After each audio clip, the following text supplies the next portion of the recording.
एक समय की बात है, गौतम बुद्ध के एक शिष्य ने अपने गुरु से पूछा, गुरुदेव, क्या मैं ध्यान के माध्यम से मोक्ष की प्राप्ति कर सकता हूँ?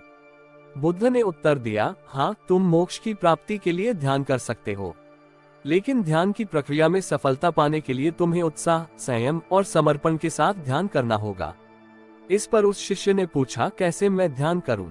बुद्ध ने उसे ध्यान की विधि और महत्व के बारे में बताया। उन्होंने शिष्य को मार्गदर्शन किया और उसे ध्यान में लगाने के लिए प्रेरित किया। धीरे धीरे उस शिष्य ने अपने ध्यान का अभ्यास शुरू किया और अपने गुरु के उपदेशों का पालन किया।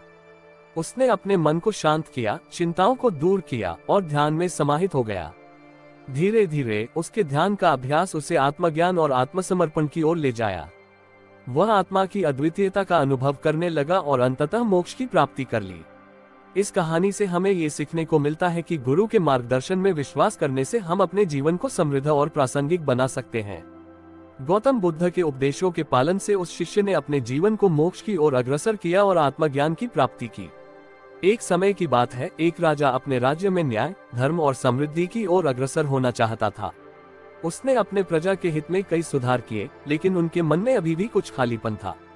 एक दिन उसने सुना कि गौतम बुद्ध एक प्रवचन देने के लिए उनके राज्य आ रहे हैं। राजा ने उनके प्रवचन के बारे में और जानने का निश्चय किया। जब बुद्ध ने राजा के दरबार में अपना उपदेश शुरू किया, राजा ने उनसे बहुत कुछ सीखा। उन्होंने बुद्ध के उपदेशों का पालन किया और उनके विचारों का समर्थन किया। बुद्ध ने राजा को समय के महत्व, ध्यान की आवश्यकता और अहिंसा के महत्व के बारे में उपदेश दिया। राजा ने उनके उपदेशों को सुना और उन्हें अपने जीवन में अमल में लिया। धीरे धीरे राजा के राज्य में न्याय, शांति और समृद्धि का अनुभव होने लगा। उसने अपने प्रजा की जरूरतों को समझा और उन्हें सामर्थ्य और उत्साह के साथ निर्देशित किया। गौतम बुद्ध के उपदेशों के प्रेरणाप्रद असर से राजा ने अपने राज्य को एक नया दिशा दी, जिसमें सभी प्रजा को समाहित किया गया और उनकी आत्मा की समृद्धि का प्रयास किया गया। इस प्रकार गौतम बुद्ध के उपदेशों ने राजा और उनके प्रजा के जीवन को संवारा और समृद्धि की ओर अग्रसर किया। एक गांव में एक किसान रहता था जिसका नाम रामू था। वह अपने खेतों में मेहनत करता था, लेकिन उसका जीवन अत्यंत दुखदायक था। वह निराश हो चुका था और उसके मन में अनगिनत संदेह और चिंताएं थीं। एक दिन गौतम बुद्ध और उनके शिष्य उसके गांव के पास संचार कर रहे थे। रामू ने उन्हें अपने खेतों में काम करते हुए देखा और उनसे मिलने का निमंत्रण दिया। बुद्ध ने रामू की परिस्थितियों को समझा और उनसे उनकी समस्या सुनी। उन्होंने रामू को उपाय बताया और उन्हें अपने मन को शांत करने के लिए प्रेरित किया। रामू ने बुद्ध के उपदेश का पालन किया और ध्यान और मेहनत से अपने काम में लग गया। धीरे धीरे उसके खेतों में सफलता और फल प्राप्त होने लगे। उसने भी ध्यान और मेहनत से अपने मन को शांत किया और अंततः आनंद और संतोष का अनुभव किया। उसका जीवन पूर्णता की ओर बढ़ा और उसने अपने गांव के लोगों के बीच समृद्धि और खुशियों का संचार किया। इस कहानी से हमें ये सीखने को मिलता है कि ध्यान और मेहनत से हम अपने मन को नियंत्रित कर सकते हैं और शांति और समृद्धि का अनुभव कर सकते हैं। गौतम बुद्ध ने रामू को अपने जीवन को संवारने का मार्ग दिखाया, जिससे उसका जीवन पूर्णता की ओर बढ़ा। एक समय की बात है, गौतम बुद्ध के एक शिष्य ने अपने गुरु से पूछा, गुरुदेव, क्या राजा भी मोक्ष की प्राप्ति के लिए साधना कर सकते हैं? बुद्ध ने उत्तर दिया, हाँ, वे भी मोक्ष की प्राप्ति के लिए साधना कर सकते हैं, परंतु उन्हें समर्थ और आत्मविश्वासी होना चाहिए। इस पर उस शिष्य ने पूछा, परंतु राजा का जीवन इतना व्यस्त और भागम-भाग रहता है, क्या वे उसे समय निकालकर कर सकेंगे? बुद्ध ने उत्तर दिया, समय की कमी किसी को भी हो सकती है, परंतु सत्य और आत्मविश्वास के साथ किया गया प्रयास हमें लक्ष्य की प्राप्ति में सफलता दिला सकता है। इस पर उस शिष्य ने अपने गुरु से कहा, मुझे लगता है कि हमें राजा को एक मोक्ष साधक के रूप में समर्थ बनाने की कोशिश करनी चाहिए। बुद्ध ने मुस्कान के साथ कहा, तुम्हारी सोच बहुत ही उत्कृष्ट है। जब तुम राजा के पास जाओगे, उसे उपदेश और मार्गदर्शन के लिए प्रार्थना करो। उस शिष्य ने गुरु के उपदेश का पालन करते हुए राजा के पास जाकर उसे मोक्ष के मार्ग के बारे में बताया। राजा ने उसके उपदेश को सुना और ध्यान की प्रक्रिया में प्रवेश किया।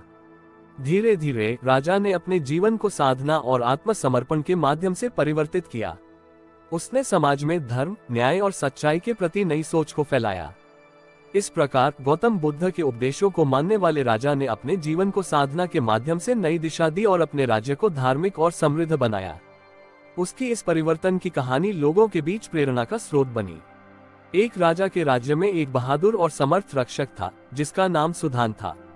सुधान ने अपनी पूरी जिंदगी राजा की सेवा में बिताई थी और उसके राज्य को सुरक्षित रखने के लिए हमेशा तैयार रहता था। एक दिन राजा को एक बुद्धिमान साधु ने दिया कि अगले दिन उसे वन में एक खोया हुआ रास्ता दिखाएंगे जो उसके राज्य के लिए बहुत हानिकारक हो सकता है। राजा ने सुधान को इस मामले की जांच के लिए नियुक्त किया। सुधान ने रात भर वन में घूमते हुए खोया हुआ रास्ता पाया।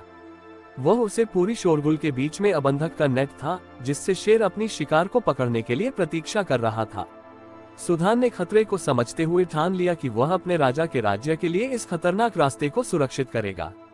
उसने साधु के दिए गए संकेतों के अनुसार राजा को सूचित किया और अन्य रक्षकों के साथ मिलकर खतरे को नष्ट किया। इस प्रकार सुधान ने अपने वीरता, साहस और समर्पण के माध्यम से अपने राजा की सुरक्षा में बड़ा हिस्सा चढ़ाया। उसका यह निष्ठावान कर्तव्यनिष्ठ सेवा भाव उसे राजा और उसके राज्य के लिए अत्यधिक महत्वपूर्ण बनाता था। इस प्रकार गौतम बुद्ध के उपदेशों को ध्यान में रखते हुए सुधान ने अपने राजा की सेवा में निष्ठा और विश्वास का परिचय दिया। एक छोटे से गांव में एक समय की बात है, एक युवक नामक धर्मपाल रहता था। वह गांव का सबसे बड़ा धार्मिक संगति का सदस्य था, लेकिन उसके मन में अकेलापन और चिंता थी। वह जीवन के अर्थ और उसकी उपयोगिता को लेकर चिंतित रहता था। एक दिन धर्मपाल ने सुना कि गौतम बुद्ध एक प्रवचन देने के लिए उनके गांव आ रहे हैं। धर्मपाल ने उनके प्रवचन के बारे में और जानने का निश्चय किया। जब बुद्ध ने गांव में पहुंचा, धर्मपाल ने उनसे मिलने का अवसर पाया और अपनी समस्या साझा की। बुद्ध ने उसे अपने प्रवचन के लिए निमंत्रण दिया और धर्मपाल ने उसे ध्यान से सुना। बुद्ध ने धर्मपाल को मन की शांति और आत्मसमर्पण के मार्ग का उपदेश दिया। वह उसे ध्यान और मेधावी जीवन जीने के लिए प्रेरित किया। धर्मपाल ने बुद्ध के उपदेश का पालन किया और ध्यान में लग गया। उसने अपने मन की चंचलता को शांत किया और आत्मसमर्पण का अनुभव किया। धीरे धीरे धर्मपाल का जीवन परिवर्तित हो गया। उसने अपने गांव के लोगों की सेवा करना शुरू किया और उन्हें ध्यान और संयम के महत्व को समझाया। धर्मपाल की यह परिवर्तन की कहानी गांव में फैल गई और लोग भी उसके प्रेरणात्मक उपदेश का पालन करने लगे। इस प्रकार गौतम बुद्ध के प्रेरणात्मक प्रवचन ने धर्मपाल के जीवन को बदल दिया और उसने अपने गांव के लोगों के जीवन में सकारात्मक परिवर्तन लाया। एक समय की बात है, गौतम बुद्ध ने एक राजा के दरबार में एक प्रवचन दिया। इस प्रवचन में उन्होंने अनंत शांति और आत्मसमर्पण के मार्ग का उपदेश दिया। राजा को बुद्ध के उपदेशों में विशेष रुचि थी और उन्होंने उनके साथ विचार विमर्श करने का निमंत्रण दिया। राजा ने बुद्ध से पूछा, क्या शांति का मार्ग होना असंभव है जब मनुष्य को भविष्य की चिंता और राजसी भावनाएं लगी रहती हैं? बुद्ध ने उत्तर दिया, नहीं राजा, शांति का मार्ग हमेशा संभव होता है। ये ध्यान और संयम के माध्यम से ही प्राप्त किया जा सकता है। राजा ने आगे पूछा, कैसे? बुद्ध ने उत्तर दिया, राजा, ध्यान और संयम से मन को नियंत्रित किया जा सकता है। यदि मन पर नियंत्रण रखा जाए तो भविष्य की चिंता और राजसी भावनाएं भी धीरे धीरे दूर हो जाती हैं। राजा ने उत्साहित होकर कहा, कृपया मुझे इस मार्ग का उपदेश दें। बुद्ध ने राजा को ध्यान की प्राणायाम तकनीक और मन की नियंत्रण के उपाय बताए। राजा ने बुद्ध के उपदेश का पालन किया और ध्यान के माध्यम से मन को नियंत्रित किया। धीरे धीरे राजा ने शांति और समय का अनुभव किया। उन्होंने अपने राज्य में शांति और समृद्धि की स्थापना की और लोगों के जीवन में खुशियों की बरसात की।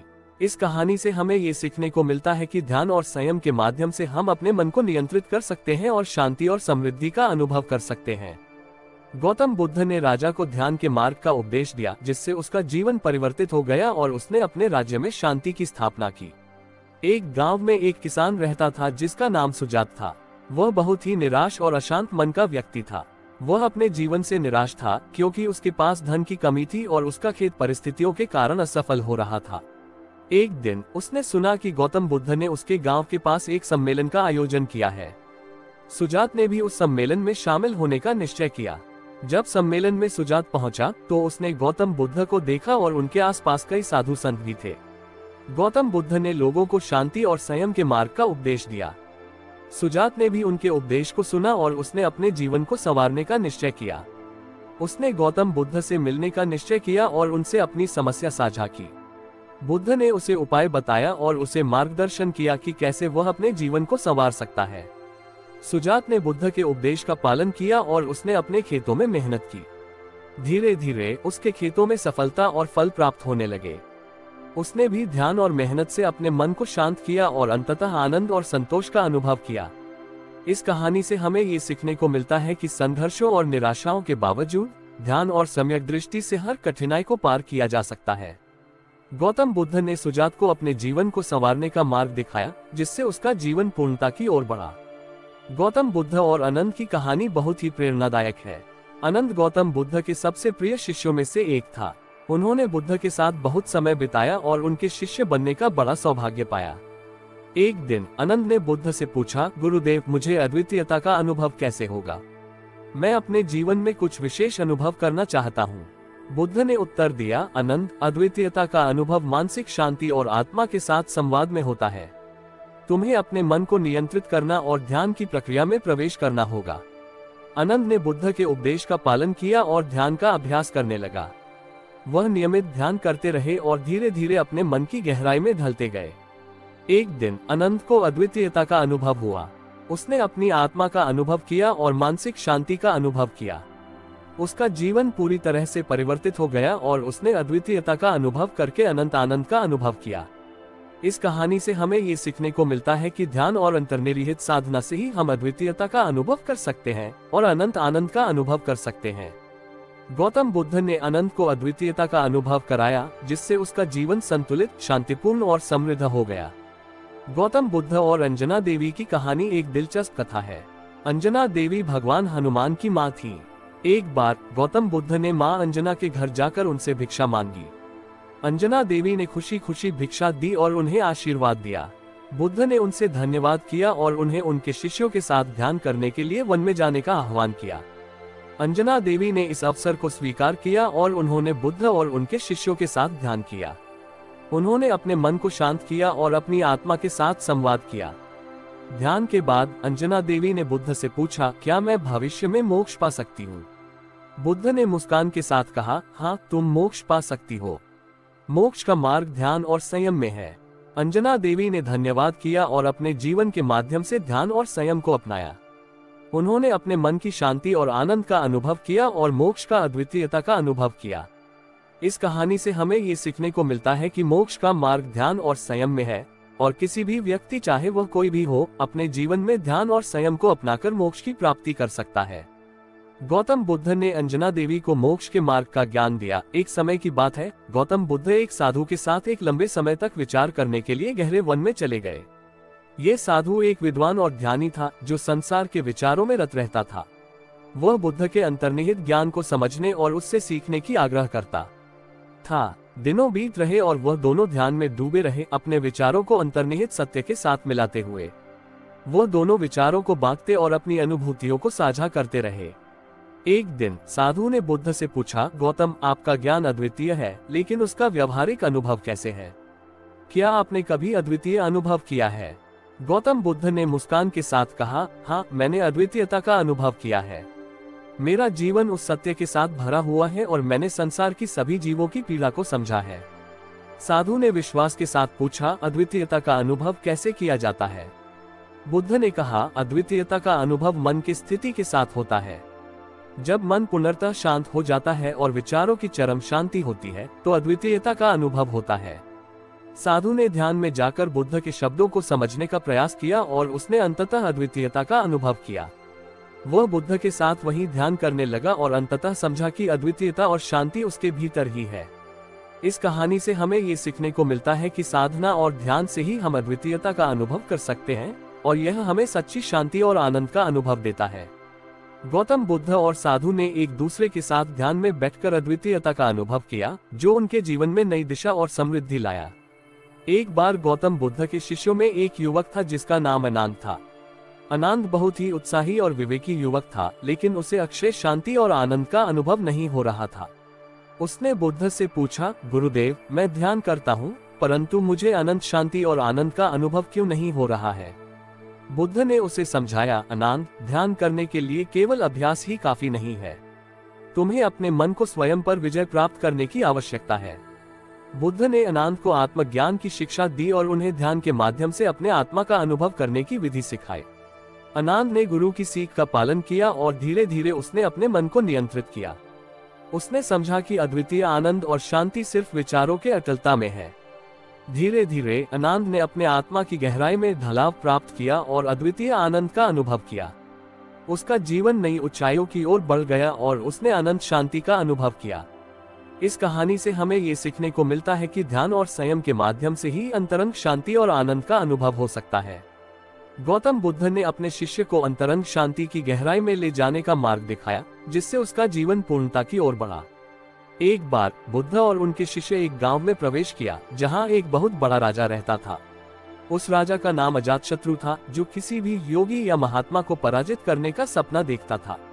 उसने बुद्ध के आगमन का सुना और उन्हें अपने दरबार में बुलाया। बुद्ध और उनके शिष्यों ने राजा के दरबार में पहुंचकर अजातशत्रु के समक्ष बैठा। राजा ने बुद्ध से कहा, तुम्हारे योगी और महात्मा दावा करते हैं कि वे अद्वितीय हैं, किंतु मैं उन्हें पराजित कर सकता हूँ। बुद्ध ने ध्यान में बैठकर शांति और अनुभव की बात की। उन्होंने कहा, समृद्धि और सुख का वास्तविक स्रोत अंतर्ग शांति है। एक व्यक्ति जो अपने मन को नियंत्रित कर सकता है, वही अद्वितीय है। राजा ने इसे स्वीकार नहीं किया और चुनौती दी, यदि तुम अपने शिष्यों के साथ अद्वितीय हो तो मैं तुम्हें 500 बड़े हाथी दूंगा।